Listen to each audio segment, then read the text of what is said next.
Try not to get stirred. There's no way possible that not 95% of y'all jump. It's a safe place. You can stop trying to act cool, man. It's February. FTC stay legendary, man. Hey, we got Chillin' Scares, man. Back at it again. Reddit accounts abandoning for disturbing reasons. Now, we've looked at disturbing Reddit accounts, disturbing Reddit account 4chans, or even mysterious Reddit accounts. But this one is going to be talking about abandoned Reddit accounts for some crazy reasons that they couldn't even log into the internet ever again. Let's check it out. The now abandoned. This could be a 2-on-1, by the way. Crime video / scary video. If you happen to be doing some dirt out there, stop while you're ahead, because this technology getting even better. Sustanet account on Reddit looks very ordinary at first glance. Most of its posts were about collecting virtual pets like Tamagotchis or the wild... Bro, oh my gosh, this just threw back so much memories, bro. Dog, I remember I had a friend give me some type of Pokemon game like this back in the day, bro, when I was in 4th grade. Bro, this is so toxic inside. This is around the time, you gotta remember, I grew up in the early 2000s, so niggas was jumping niggas for Pokemon cards, stealing Pokemon cards, Yu-Gi-Oh cards, all that.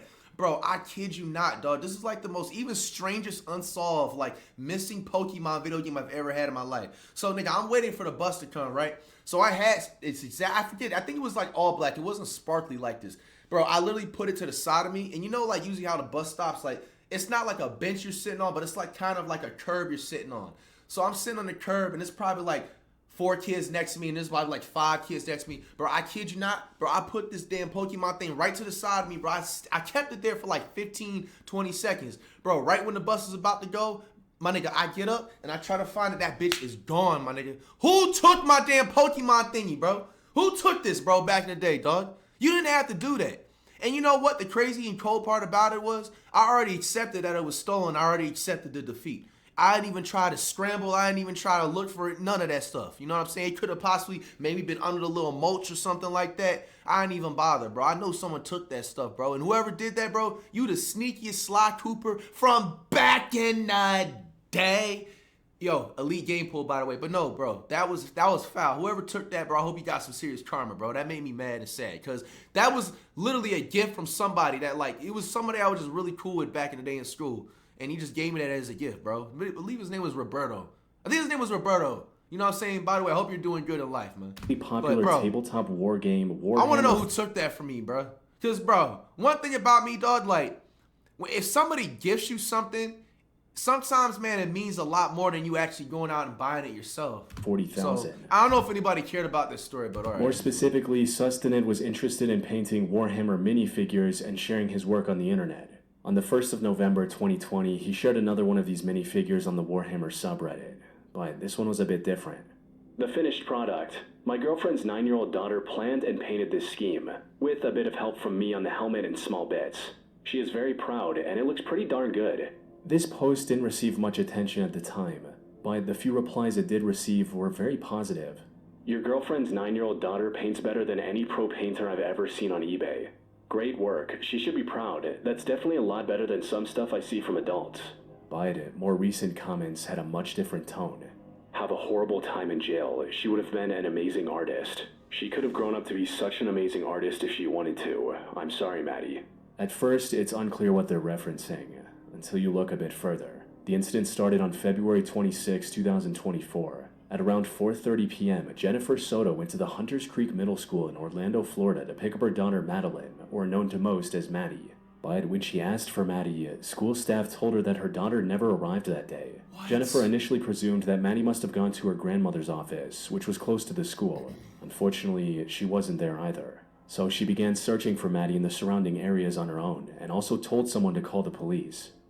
911, what's the location of your emergency? And do you need police, fire, or medical? Police, possibly. I'm reporting a missing child.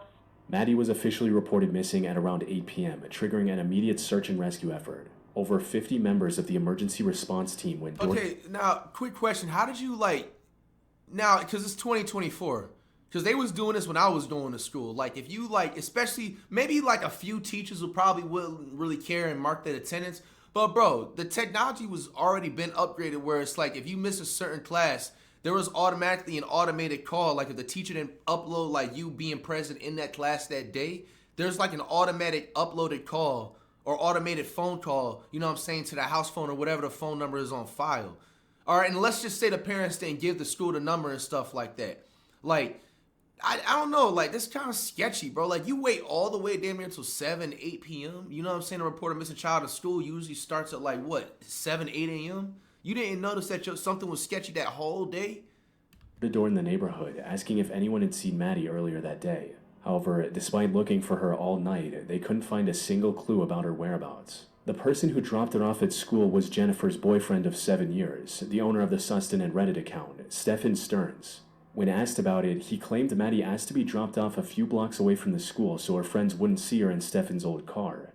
So it's like around where these communities were? Okay. And it's just like in this strip. That night, Stearns showed deputies the spot where he says Madeline got out of his car, a silver Lincoln MKZ. She had also left her phone at home that morning and didn't have a smartwatch or any other trackable devices on her. What? But just as the situation was starting to look hopeless, investigators found their first lead. Going through her phone revealed messages she sent to her friends where she talked about running away and living in the woods after she turned 13. What? This prompted a much wider search across the many hiking trails and wooded areas around the school, which unfortunately also led nowhere. With no other options, investigators turned their attention back towards immediate family, and especially Stephen. He was the last person who saw Maddie, turning him into a prime suspect in her disappearance. Stephen, however, stuck to his story. When I left her, she was... I'm just gonna make a prediction. It just sounds sketchy already, bro. If you was a half-decent parent, it don't matter if you got a beat-up, broken-down car or what, bro. Yo, like, I already know how that struggle feels like having broken-down, beaten-up cars, bro. Let me tell my mom or dad, wherever they're trying to drop me off, me and my sister, like, oh, we're trying to be dropped off on the side right here. We don't want somebody to see us getting out of the car. Boy, bro, like, what type of... Nah, bro, I'm not buying that, dog. This sounds sketchy. And if you're a parent doing that too, and you actually sit there and listen to your child, bro, you soft and sweet, bro. Get it together, my nigga. How you gonna let a kid, you know what I'm saying, make a decision telling you not to drop them off and you pay the bills? Like, bro, like you're getting from point A to point B. This sounds sketchy. I'm not buying none of this. He has something to do with it, bro. Other side of the street. Nah. Rummaging through her backpack and just kind of moving towards the school area, so... In the meantime, or if that even happened, like you don't like, you know what I'm saying, monitor and make sure she's actually walking, you know what I'm saying, in the right direction. Like, it don't help spread the word about her missing daughter. I want her to be okay. I want her to be safe. I don't want her to come back harmed. I just want her back. Whatever that means. I just want her back. What she didn't know was that the person responsible for Maddie's disappearance was sitting right beside her. You see... Come on, man. What I tell you, bro? What I tell you, bro? What did I tell you, bro? That story already sounded sketchy. Bro, any half-decent parent, bro, is not gonna listen to their child because you have a beat-up car at the time or whatever, or old car or whatever, talking about, oh, like, you just dropped me off a few blocks down this way. I don't want my friends to see us getting in the car when they don't even pay their own bills. They don't even got their own phone bill. They don't even pay their own air. They don't even buy their clothes.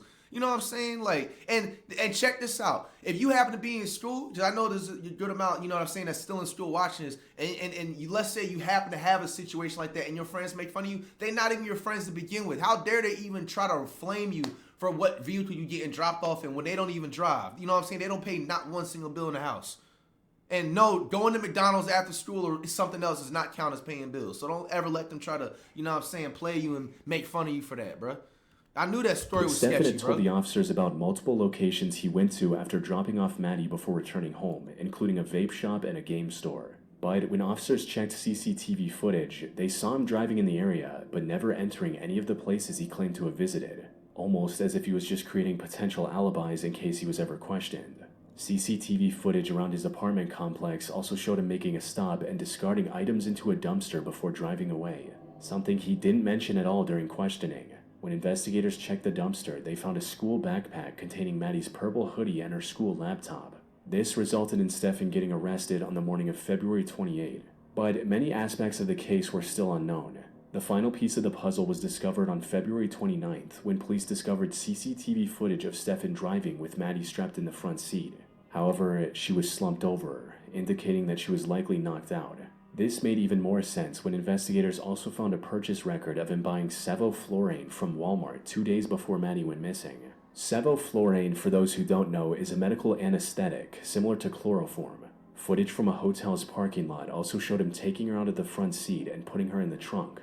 Then, on the 1st of March, investigators received a tip from someone who saw him changing his car's tire on Hickory Tree Road on the morning of February 26, and a search of the area revealed that him having to stop on the road wasn't a coincidence. In a wooded area just off the road, officers found the remains of Maddie, hidden under some grass, confirming Jennifer's worst fear. Stefan was charged with first-degree murder and was sentenced to 21 life. Man, FTC sisters, man, y'all got to watch who y'all sleeping with, bro. Especially for the FTC, you know what I'm saying, single moms out there. You know what I'm saying? I understand. You know what I'm saying? You can get lonely. You probably need some, you know what I'm saying, maybe help. Not even necessarily you need help, but just like you want some company. I get that. It's not it. You know what I'm saying? Like, imagine them being a couple, them doing their own thing. She's bringing, because I believe they said this is a stepdad, if I'm not mistaken. Like, bro, this is just awful, bro. This is flat out awful. Imagine what the real dad's thinking about. You know what I'm saying? And like I said, I'm not trying to be that one. You know what I'm saying? I'm pretty sure that when she was in a relationship with Buddy right here, you know what I'm saying, there was probably some conflict with their actual real, you know what I'm saying, the father of her child. You know what I'm saying? He probably, you know the sad thing is, bro? He probably even seen some red flags in them, but she's probably like, oh, no, you're just jealous. Like, I'm not going to listen to you. You're being manipulative. Like, this is just a sad situation altogether, man. FTC sisters, FTC single moms out there, be careful who you sleeping with, especially if you have kids, man. Not everybody has good intentions. And just because they have good intentions for the first year or first 2-year little honeymoon phase does not mean they're going to stay solid that third or fourth in the upcoming year. Sentences without parole in July 2024 murder and was sentenced to 21 life sentences without parole in July 2024. With the pictures, I'm actually surprised justice system did justice, right? Even though it sounds crazy, that I feel like he should have even got way worse than that for knowing what that girl went through during that entire time. You know what I'm saying? A talented, you know what I'm saying, young person gone. So they was talking about like how she's a talented artist and stuff, like painter and everything on Reddit. I honestly feel like this dude is just a flat out weirdo. And honestly, from the outside looking at it, he just probably was jealous. She got hella attention probably. You know what I'm saying? He probably seen the potential. This dude's a lame ass nigga, bro. He should literally, his punishment should be being sent off into outer space with no astronaut gear and just let him float away. Visit all the galaxies, visit all the like crazy things that's out there in space, man. Even saying 21 life sentences is crazily not even enough for what that girl went through, man. Prayers to her and the family, man. Of Maddie, he previously posted on his now abandoned Reddit account, serving as a constant reminder of his heinous crime. Weird, bro. On September 30, 2017, Reddit user KillaKuhn made a post on the stand-up comedy subreddit talking about the passing of comedian Patrice O'Neal. Patrice O'Neal doesn't get the proper recognition he deserves. If not for his unfortunate, untimely early passing, he would without a doubt be considered the greatest comedian of all time. And while many agreed with him in the comments, the top reply had a different tone. If not for his unfortunate, untimely early passing. Yeah, like your son? This comment was referring to the tragedy that happened just 3 days after this post. Almost a year before this post, the OP posted a picture of a baby holding a computer mouse to his ear titled, "My son thinks everything is a phone." It was a very innocent, wholesome post. Sadly, a year later, it would become a reminder of the horrific incident that happened on October 3, 2017.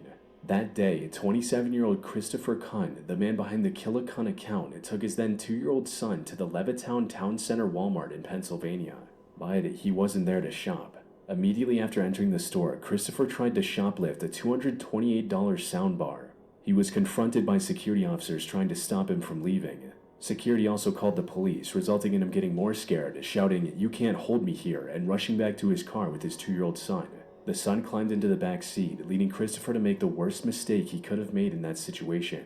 He forgot to strap him into the toddler seat. Instead, he climbed into the driver's seat and sped off. He wasn't even being chased by the police yet, but he kept driving at an unsafe speed. He then tried to run a red light at an intersection just a few hundred feet from the Walmart. Unfortunately, that's where his luck ran out.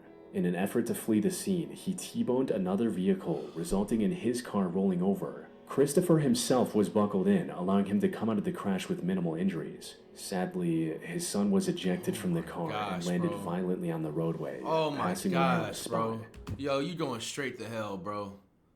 Like, you really crashed out for $228. Get a job! Get a job, man! $228 for a soundbar? Not food, not water, a soundbar. Witnesses also saw Christopher stepping out of the car and looking at the remains of his own son before continuing to flee on foot. Fortunately, the police arrived at the scene moments later and arrested Christopher, who was trying to hide in the plants next to the road. Further investigation revealed that he was under the influence of drugs, which may have contributed to his erratic behavior. Christopher also turned out to have an extensive criminal record, including theft, fraud, terroristic threats against his wife, and many more. He was also driving with a suspended license due to prior... If he had all of that to begin with, especially the terroristic threats, how was he even able to have custody of his son? Bro, it's so crazy, man, because, like, you see these weird-ass niggas, man, that just be having, like, custody of their children. Then you have, like, good niggas out there that are struggling to get, you know what I'm saying, see their kids and stuff on a consistent basis, bro, because you have the bitter BM that just happens to win, the, you know what I'm saying, win over in the court situation, bro. I don't get it, dude. Like, I don't get it. Like, this dude completely was not right in the head, especially to be crashing out for $228, bro. Like... drug possession. He stood trial on March 28, 2018. And I ain't gonna lie, I'm not even trying to be fucked up, bro. I don't even be having no sympathy when people be talking about this drug addiction type stuff. Like, bro, you apparently was in the right state of mind just enough for you to hit a lick and then motherfucker go on a high-speed chase and being able to function the car. Like, bro, that's never an excuse, dog. Like, of third-degree murder, child endangerment, and others. He was later sentenced to 8.5 to 30 years in prison. And as far as I was able to find, he remains behind bars, with no reports of his release. That's crazy, bro. Justice system sold on that one. On the 11th of August 2018, Reddit user Galpticos posted a very run-of-the-mill meme on the Dank Memes subreddit. There was nothing bro, I remember the dank memes in the 2016 era, bro. About it, and it received little attention at the time. But if you visit the post today, you'll see strange comments like, "Bro, this is crazy. The history behind this guy is actually insane. This is actually disturbing. He's probably in hell now." They seem very out of place at first, but learning what the owner of this account did, they're not all that surprising. You see, there were two constants on the Galpticos Reddit account, Fortnite and depression. The owner of the account, a 19-year-old Farhan Tohed, often discussed his mental health struggles with others on the site, and things seemed to be looking up for him. One of the most recent comments on his account was a reply to a post asking depressed people how they were doing that day, to which Farhan replied, "The past few weeks have been great. I finally moved on from 2 toxic relationships that I was trying to hold on to for way too long." 2 toxic relationships? It looked like he was looking forward to improving his life. Unfortunately, that's not how things played out. The incident happened on the night of April 5th at around 1 a.m. when Farhan posted a Google Drive link to his Instagram. Inside was a 7-page document detailing what he was about to do and why. It opened with the chilling line, "Hey everyone, I myself and my family. If I'm going to die, I might as well get some attention." The rest of the document went on to detail the plan he made with his brother to purchase guns and take out the rest of his family when the time came. He talked about how his depression had persisted for most of his life, and that there were many people who tried to help him, but they all failed and eventually ended up ghosting him. In a segment about happiness, he wrote, "It's not fair. I did everything right, every little thing right, and I'm still just apathetic. Everyone's allowed to worry about their future, and I can't even think about what I'm going to do tomorrow without enduring an existential crisis. It's not fair how everyone can be so content while I can't even fathom being happy. No matter what I do, I just can't be happy." He also mentioned... That's sad, you know, like, make sure y'all watching y'all favorite, you know, your close, not even favorite, just like anybody you can happen to see, whatever. Make sure you checking up on them, man. Checking up on their mental health. Like, the fact that he had to go on an internet event like this, bro, not enough people care to look into his life. And his reason for ending his family as well, which essentially boiled down to, they'll be sad after he's gone, so this is a better option. He was clearly facing serious mental struggles, but at this point it was already too late. One of his friends noticed the concerning Instagram post and requested a welfare check. Officers arrived at the scene just a few minutes later. Unfortunately, there was nothing they could do. The house was fully locked, and by the time they managed to break in, all 6 family members had already passed away from gunshot wounds. Whoa! An Reddit account as a snapshot of how he felt leading up to the brutal massacre. Bro! No! N.M. No! Wrights, or Nicholas Casotus, became a prominent horror fiction writer. Bro! Oh my gosh, that's sad, dog. I wasn't expecting that. I ain't even gonna lie to you, man. Reddit in 2019, with some of his stories receiving tens of thousands of upvotes. What none of his readers knew, however, was that the writer of these fictional horror stories would end up living through something similar himself. As a fan's comment on his last post on Reddit states, "You were always a good writer, but a bad husband." His crime first came to light on December 2nd, 2022, when a group of hunters found a human torso inside a plastic container at a hunting park in Riceboro, Georgia. When police arrived at the scene, they found another plastic container and a knife nearby. A more thorough search of the area also revealed several other dismembered parts of the same person, scattered in a 3-mile radius of the initial finding. Unfortunately, it took until May 11 to identify the person through DNA testing. This turned out to be Mindy Casotus, a 40-year-old woman from Savannah, Georgia. The very next day, police arrested 4-year-old Nicholas Casotus, known online as N.M. Wrights, as the prime suspect in the case. He was married to another woman named Samantha by this point and was living with her in Pennsylvania. Investigation into his past revealed that Mindy Casotus was actually his second wife. He got divorced from his first wife and was ordered to pay $1.5 million in alimony in 20... Woo!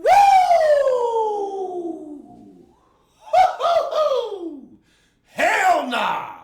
Hey, I see shit like this, and that just is more confirmation I'm never getting legally married on paper. If I get married, the government ain't gonna see or know anything about it. So you feel me? Because I can't say never, but bro, it's never gonna be a point for show that it's gonna be on the government paper, bro. Because I just feel like, dude, look, I've been said this, like, bro, if y'all really in love, bro, celebrate, bro. Have a damn private wedding, have a private party. Why does it need to be on the government paper?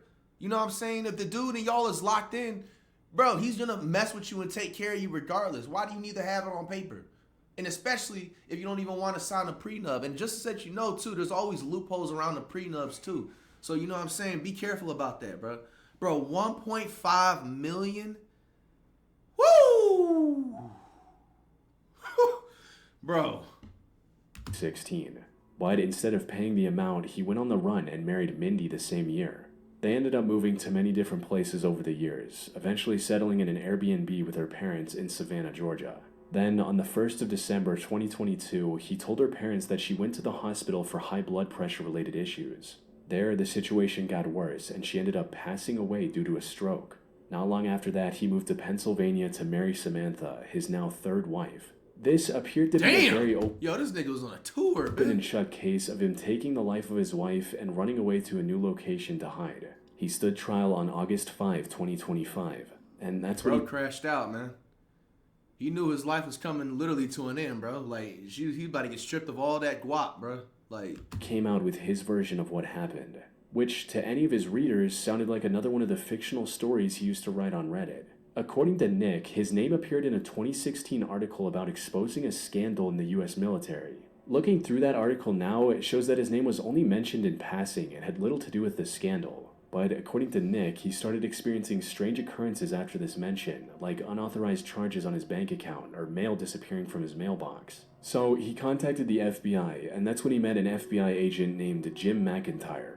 Nick claimed that Jim became his handler from that point on.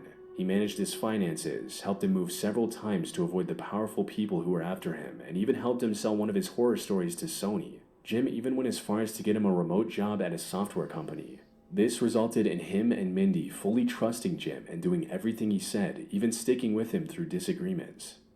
But you didn't cut ties with Jim, correct? We did not, no. Mindy felt that Jim was our, our angel. She said, he had made mistakes, but, we would be in the position to fix all those mistakes, and if we stopped working together, then who knows, if his resolve to see this end in our favor was going to go away, Nick then told the same story he told her parents, that she went to the hospital for a checkup and ended up passing away. He also added that the hospital had cremated her remains before he could see her. Mindy's mother later testified that she believed Nick because she had no reason not to. He also told her that Mindy likely died due to the carelessness of a nurse and that he was going to file a lawsuit against the hospital, but instead of following through, he left her house not long after. This story he was giving already sounded like fiction by this point, but Nick stayed adamant that every part of it was true. Maybe he thought this would be enough to convince the jury of his innocence, especially since there was no direct proof of his involvement. Unfortunately for him, the prosecution came prepared with undeniable circumstantial evidence. For instance, purchase records revealed that he bought things like latex gloves, a shovel, and a hunting knife set leading up to the crime. Cell phone data also showed that his car was present at the hunting park in Riceboro, Georgia on December 1st. Damn. Most importantly, Man, I'm trying to tell y'all, man, that technology too good, boy. I bet you when he was riding through here, he didn't think he thought he was good too. He see a green AC unit. Oh yeah, if you know the green AC unit growing up, we can relate real good. You know what I'm saying? But nah, that his car look, was present at the hunting park he in thought he was Riceboro, good. Georgia on December 1st. Nigga, they don't even know there's a damn probably some solar unit, gas working oil place. I don't even know. Some place where people work out of. He didn't think in camera there. Most importantly, investigators discovered that he was in a relationship with Samantha while he was still married to Mindy. He likely wanted to be with Samantha but didn't want to go through the divorce process again, so he decided to end her life instead. He also tried to cover his tracks by sending an email to Mindy's parents from a burner email account, claiming that he had died in an accident, just so they wouldn't think of coming after him. Nick believed that writing horror stories about familial crimes gave him the ability to lie his way out of the consequences of his actions. Fortunately, he was sorely mistaken. The trial ended on August 14, 2025, and he was sentenced to life in prison without the possibility of parole. Damn. Hey, man. They got him up out of here. I mean, he clearly crashed out, man. He was losing millions of dollars. Didn't know what to do, man. A lot of sad stories in this one, man. A lot of sad situations, man. I hope y'all took life lessons from there and don't let a lot of the stuff I say go over y'all heads and ears.